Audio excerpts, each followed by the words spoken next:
Okay, I am belatedly about to start the season 6 3-episode premiere of Handmaid's Tale.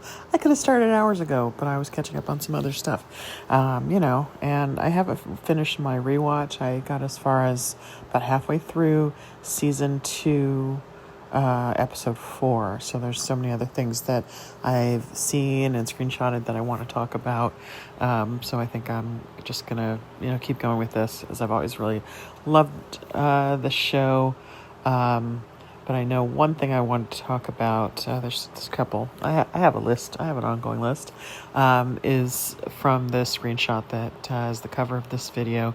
I always, remember this line because, these people that talk about fixing society and building whatever kind of utopia they want, especially when it's based on a particular religion or group identity, they know. They know what they're doing. And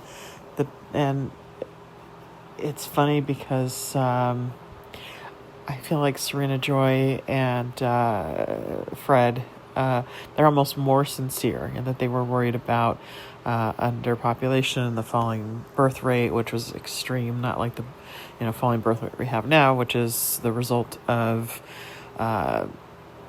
lower infant mortality, so people don't need to have 7 to 10 kids to ensure that someone survives, and that there are enough kids to work the farm, because you need lots of free labor on a small family farm. Now that is not our lifestyle, we don't need that many kids. Most people I know have one kid, whereas when I was growing up in the 70s, I was an only child, and that was unusual. I know a few people with 2 kids, and I know a few people with 3 or 4, but other than people that are that I know via social media or regular media, I can't think of anyone I know that has 5 to 10 kids. Whereas I know when my dad was growing up, he would tell me this family, they had 10 kids. That one had 12. That one had 22. Someone had 22 kids in his neighborhood. I can't even imagine. And he grew up in segregated Midwestern Indianapolis, so they probably didn't have a lot of money or a lot of economic options. Although it's always been common for black women to work with 22 kids, I can't even imagine how incredibly poor they would have been, even if the father was, the area doctor or something. I mean, that's a lot of mouths to feed. Anyway, so in Handmaid's Tale, Fred and Serena are really worried about the low birth rate, and yes, they have their religious stuff. But comparing that to Project 2025, the thing we all got gaslit about, and they said wasn't real. They know what they're doing, and they know they're going to hurt people, and the cruelty's the point.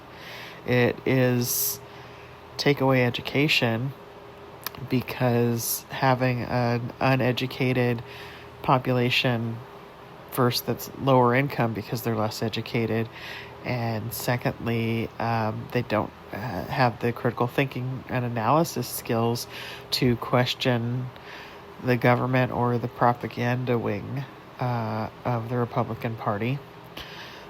Fox News. Because that's going to keep them either voting for terrible candidates who really don't even pretend to create any policy whatsoever that helps human beings, particularly working class human beings. All of the bluster and talk and policy is usually targeted at minority groups to create divisions between working class white voters and, blacks, Hispanics, LGBTQ, and of course, famously, the amount of investment put into anti-trans commercials. Trans people are 1% of the population? I forget, but it's a tiny, tiny percent. But you would think there was, there were trans men or straight men pretending to be trans in every women and children's bathroom at every teen sporting event, which, I'm sorry, since when do people care about women's sports? Because I remember my whole life Title IX just not being followed. Never did the women's sports at any school I went to have similar funding to the boys or men's sports. And in fact, I always kind of hated sports. I thought that there was too much emphasis on it and too much emphasis on money being given to sports as opposed to things like, example, journalism, which is what I was into, where we were very underfunded, and the arts and things like that. And yet, even as someone who didn't like sports, didn't really particularly think they should be such a focus, on campuses, I definitely noticed the women's team didn't have the same funding or support or backers or people going to their games. I know that for sure. So even I remember someone in my high school who ended up being our valedictorian. I thought it was so insane that she got to go to Japan because she was a cross-country star, not because, she's valedictorian doing well academically. But that was one of the few cases of a woman getting something, for sports that was better than what the boys were getting, but it was because she was so extraordinary, right? She was like the best in some national ranking or something. Anyway, so they know that these issues are insincere. Some of them may be true believers. There's a guy on the show who recruits Nick, and he seems to be a true believer. I don't remember if anything happens to him later, but they show him in an episode where I think it was at the end of season 1, flashing back to how Nick got involved. And he's like a job, works at a career center, and then goes out, and Nick kind of has a meltdown and goes out to talk to Nick and says, I'm involved with the sons of Jacob, and there may be I don't even know if he says the sons of Jacob, but he's involved in a group, and there may be a job in it for you. And then, as through the progression, you see him with Nick, and Nick starting to drive Waterford, and then him telling Nick to keep an eye on Waterford, and him in meetings later with the other commanders. And he, at least in so far everything that I've seen up through partway through season 2, that guy is, seems to be really a believer in the moralities. Because of course, I think I covered this in the previous video, Fred is such a total hypocrite. He's going to Jezebel's, as are a lot of the other commanders. I mean, there's a scene where June's walking out to sneak out to meet Moira after Fred goes to sleep, and as she's walking to the elevator, she sees, she passes a room where the door's open, and you can see this sort of three-way with the commander, and, I guess some handmaids or I guess they're Jezebels, may have been runaway handmaids or runaway whatever, and someone watching. So you got the cuck, someone's in the cuck chair. And they don't even care to the degree that the room is open. I mean, obviously that was for the cameras, but at the same time, they might as well have had a scene like an Eyes Wide Shut, because that, Jezebel's is pretty wild.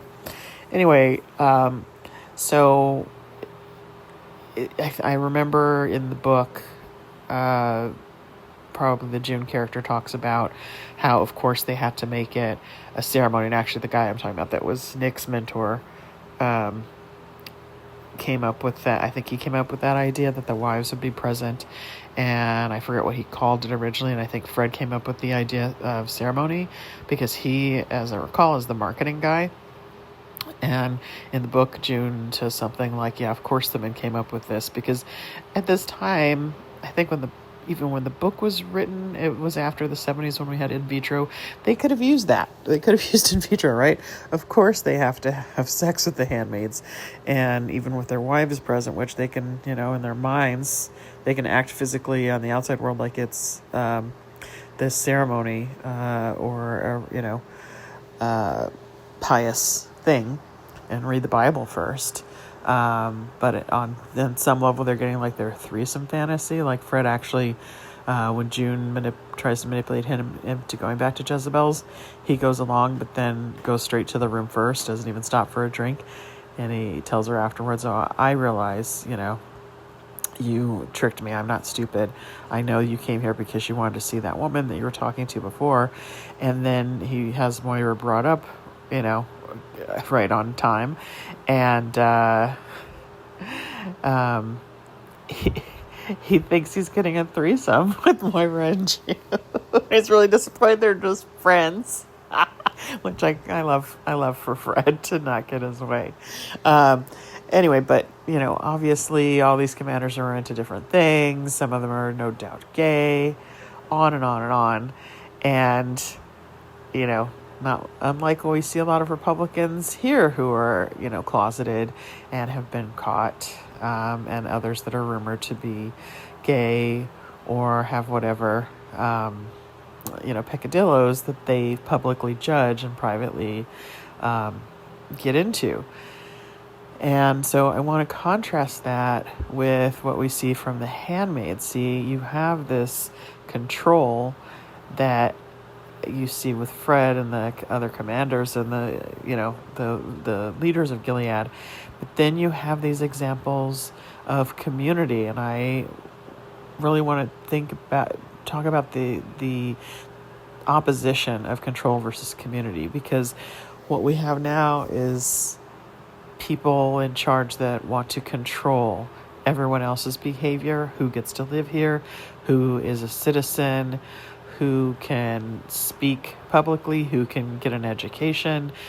If anyone, maybe only the ultra rich that are going to get an education, depending on how it shakes out with the Department of Education, which they seem determined to close because, again, they don't want an educated populace, which is a great way to control people, because if they only have television and officially not even just the officially licensed channels, because a lot of the media and law firms are bending the knee to the administration instead of being the journalists are supposed to be the fifth estate. I'm sorry, the fourth estate. After the checks and balances of the three branches of government, journalists are the fourth estate that holds all three branches accountable. And it's especially necessary in a situation like we have now, where one party controls all three branches, and not just one party, but a cult of personality around one person who has a history of breaking the law and having an utter disregard for the law. And in fact, how can we be surprised that someone who doesn't respect consent when it comes to interpersonal and sexual relations, or just social relations, because wasn't in a social relationship with E. Jean Carroll. That was not a sexual relationship. I think they may have known each other socially beforehand. I can't remember if I think that picture of them together was taken beforehand. But at any rate, has a history of just ignoring consent. Well, why are we surprised that person now is doing whatever they want and doesn't care what even their own constituents who voted for them wanted, expected and wanted and need to survive? No, we're to be uneducated, broke, bankrupted, to the point where we have to send our kids into factories to replace, and farms to replace the labor that's lost through deportation, and also to replace the income that we've lost through, our own jobs and our own investment and retirement that are getting decimated, and lost benefits through Social Security, disability, Department of Education, all of these things. Again, all about control. But the irony in our own timeline, in our own world, is that people have been brainwashed to be against those social programs that provide a very tiny safety net to the neediest, the elderly, the disabled, children, and children that are disabled, and people that have experienced generational poverty and abuse and neglect. We're stripping all those programs, not to mention any good work the United States was doing abroad, similarly supporting people having health care and medicine and food. And the food's just wasted. It's not like it was sold for profit, which would be gross, but even grosser is that it wasn't needed, and it's just going to waste. because someone decided that those people are important, they don't need food. So we had a bit more of a social safety net that they're trying to take away that was demonized for years, decades. In fact, my whole life, I just remember Republicans, always criticizing Democrats and liberals, like liberal. It's like every time I like to argue with strangers on the internet. I know it's ridiculous, but I've always liked arguing politics because I majored in poli-sci. So that's the first thing they say is call me liberal. Like it's the only, and they think it's an insult to be open to other people and the needs of other people, but B, they think that is the only other political stance someone could have. They don't even understand what progressive is, right? They think that Kamala Harris and Joe Biden were radical lefties. That's such a bizarre, it's so crazy. But we could have gone the other way and gone more towards community, funding community better, giving more to those social programs, creating new social programs, creating programs that help people who just need a leg up get help so they can work and support themselves, creating affordable housing, having greater help for first-time home buyers, or even go crazy, people that want to invest on a small scale in real estate, like middle-aged people that want to buy an investment property or like a duplex or a quad that they can be an owner occupant, and then that I would love for that to be my retirement plan, but I can't afford it and don't have a job, so I don't know how I would get there, but I would love that to be what I do so that I could actually live on less and have my own home, but have, a couple of quiet tenants, small families, or, grad students or something like that are basically paying the mortgage. So I get to own and I get to provide them with affordable housing because I don't necessarily need to charge market rate when one rent might cover the mortgage and the second rent would cover the insurance and other expenses, right? And the third rent would be my little bit of extra income for savings for emergencies, like if I had a 4-unit building, right? That's all I want. That's my humble dream. I don't need to own a skyscraper. I don't need to have $1 billion. I don't even need to have $1 million, although perhaps by the time I'm able to retire, I would, right? Because of the change in costs. But we could have had those programs, but people stayed home. People voted against it. People were made to fear help from the government while voting for control from the government. We could have had more community, not only in terms of funding, but who is welcome in the community, who is a part of the community, who is recognized by the community. We could have embraced trans people. And they focused on that issue, frankly, because they had been thumping the gay issue and gay marriage, first homosexuality for, probably my whole life since the 60s and 70s when gays started to come out and form communities more in the open after Stonewall. And then in the 70s and 80s that continued. And then from the 90s to the mid 2000s, it was gay marriage. And every election, they made gay marriage the main issue. Again, gays are only, I'm estimating what I've always heard is about 10% of the population. So why are we that threatened by them getting married? As a lot of comics I remember at the time said, hey, let them get married, let them be as miserable as the rest of us, right? Why shouldn't they have rights of inheritance and, immigration and things like that other, couples enjoy? They're gay couples that have been together for 30, 50, 70 years. Why shouldn't they enjoy the same things that two straight people that don't even like each other? And I'm not saying all straight people don't like each other. I'm just saying we all know people that are married that should have never gotten married or definitely shouldn't still be married. We know people that are utterly miserable or who are married because, the woman got pregnant and they quote unquote did the right thing and now they're stuck together and don't want to be, right? Why is it that's an acceptable marriage, but 2 men or 2 women is not an acceptable marriage. Make it make sense. I don't care, again, what 2 people do in their own bedrooms, as long as they're not, as long as it's consenting adults, no children or animals that can't consent, no person that's, doesn't have the mental ability to consent, obviously. But other than that, close your door and do what you want. Or don't close your door and do it in your kitchen. I don't care. Get some curtains. I literally don't care what anyone does, as long as there's consent. And I remember, I think it was, oh God, I can't think of his a dumb name. I keep wanting to say Ross Perot, but it's Rush Limbaugh.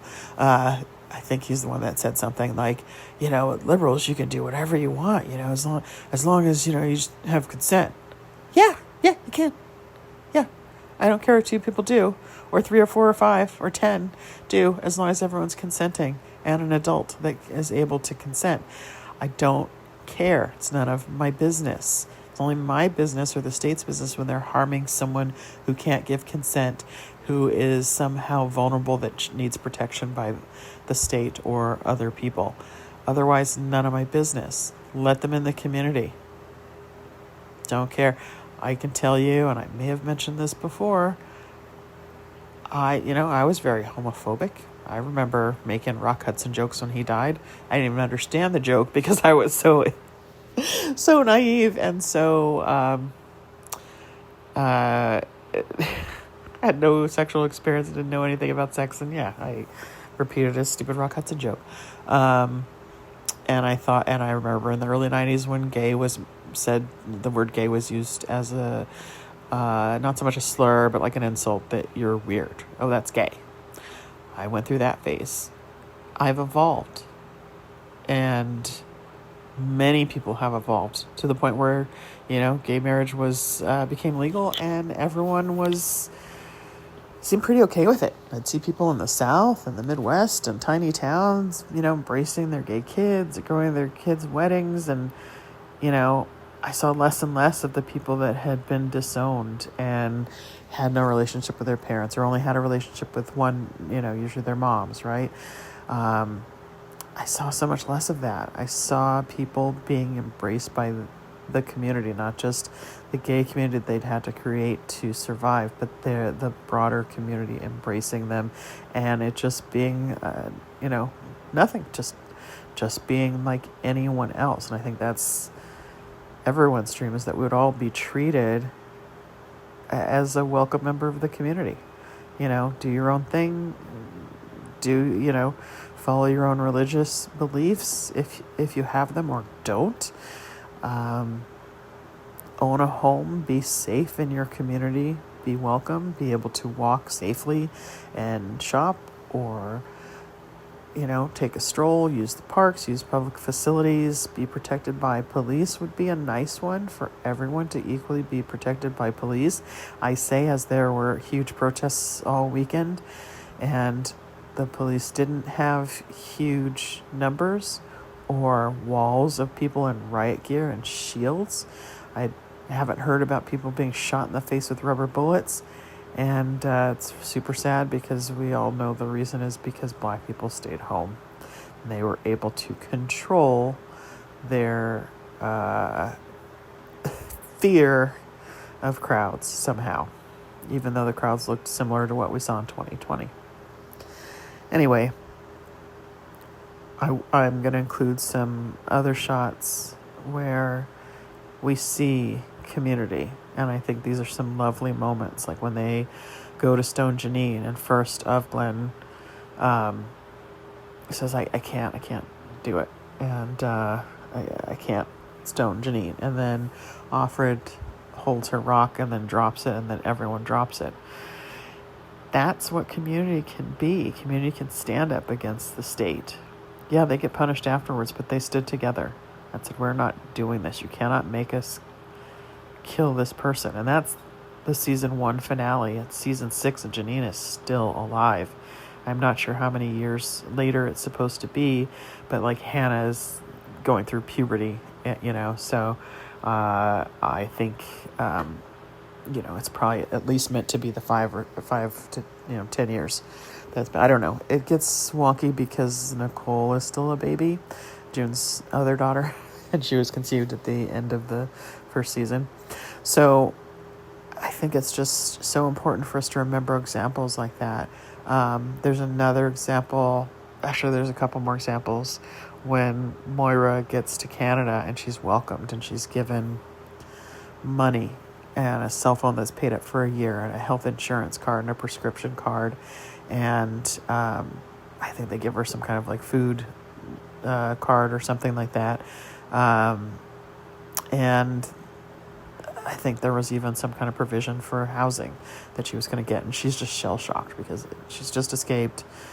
She's gone through this trauma and I remember watching that the first time and being like, yeah, of course Canada would be that kind and welcome us and give that much aid when we couldn't even get that in our own country before the war and the takeover by, the sons of Jacob. But will that happen now? Because, I know a lot of Canadians probably don't hate us Americans. They know that it is a subset of Americans that did this to the country and the world, and don't hate us individually. But it's a lot of us are going to suffer because Canadians aren't even going to come here for vacation or buy our products. That's all, Republicans have been talking about trickle-down economics since Reagan ran in 1980, and George Bush called it voodoo economics and then became his vice president. So that's how much integrity the Republican Party has, the party of family values and all that BS. Trickle-down has never trickled down to the working class. The only way trickle-down has trickled down is that when they ruin the economy, when they take away jobs, when they take jobs out of the country, and I'm talking about, by they I mean the politicians and the billionaire class that fund them, when they make decisions, those decisions trickle down, the consequences trickle down to us, the control trickles down to us, the money does not. The jobs do only in a very wealthy market. But a lot of business the last 20 years has been about consolidation and selling off assets instead of actually making products or services. A lot of these billionaires made money by buying smaller companies and gutting them. And we could have something else. We could have the social welfare we see in other successful democratic, used to be called first world industrialized countries, like our former now allies, Canada, England, France, etc., where most people have a fairly good minimum standard of life. But we don't. Why can't we fund community? So the last community moment I liked from season 1 is Moira is at the sort of immigrant welcome center, refugee center, I think is what it's called. Because she's a refugee from America, and they call her into another area, and Luke's waiting for her. And first of all, she didn't know he was alive, I don't think. Oh, no, I think June did tell her that she heard about him through the Mexicans that he was alive. Anyway, so Luke is there, and he says, you were on my list. You can provide a list of family when that person, if they come, you get alerted. And she's like, I'm your family, I'm on your list. Yeah. Family doesn't have to be blood. It's the people that you care about. It's the people that you want to support and love and be with and create a community. That's what community is. Creating your own family, because your family of origin or birth might not exist, may have, passed away, may have excluded you or may mistreat you, may not accept you for who you are. That's why we build communities. And that's why we live in villages and cities and towns. Not, to put our resources together, contribute our various strengths and skills, and build something bigger and better and safer together than we could have individually. And at the risk of sounding like a communist, I think, that's, not that there's anything wrong with communism, but I know that's going to be this is communist rhetoric. No, but I've studied a lot of different political systems and political ideologies, and I've just come to my own ideas. Not everything in communism works, particularly not communism as we've seen practiced in the world versus communism in theory, right? Theory and application are different, just like our democracy isn't as, golden and perfect as it is on paper, in the Constitution, in idea and written form, right? Execution is by humans who are imperfect. But what we can do is build communities, and they don't have to be perfect, but we can learn and grow and alter them and have them suit whatever needs are unmet. That's something we can do. We could have enough resources if they were spread around. I mentioned in another video, Elon Musk could have made us all millionaires by now if he really wanted to help America and Americans, and we could ourselves then reinvest by spending, by again, buying cheap old houses and multi-family units and renting them at below market. And we could do that and still make enough money for it to pay for itself and create a little wealth in our individual pockets, right? But he doesn't, because he doesn't care about us. He cares about making money even though he has more money than he could ever spend. So again, why is he interfering in our elections and in our policies and in our government to get more money that he doesn't need? It's control. Maybe he has the dream of being the first trillionaire. I don't know. All I know is that he doesn't need it, and we do. And we could have community, and we still can. The protests this past weekend are proof of that, and we need to keep building our communities, investing in community, and believing in community, because it's the only thing that's going to get us out of this quagmire of control, restriction, exclusion, and hate. These communities are all about love and care and being there for each other. Not being against each other. We can disagree, but we all have needs. Most of those needs overlap and are the same, if they're in slightly different form. But that's what we could do. We could be a community and build community. So remember, build your communities. I need to take my own advice. And if you think about it, go hug a cat.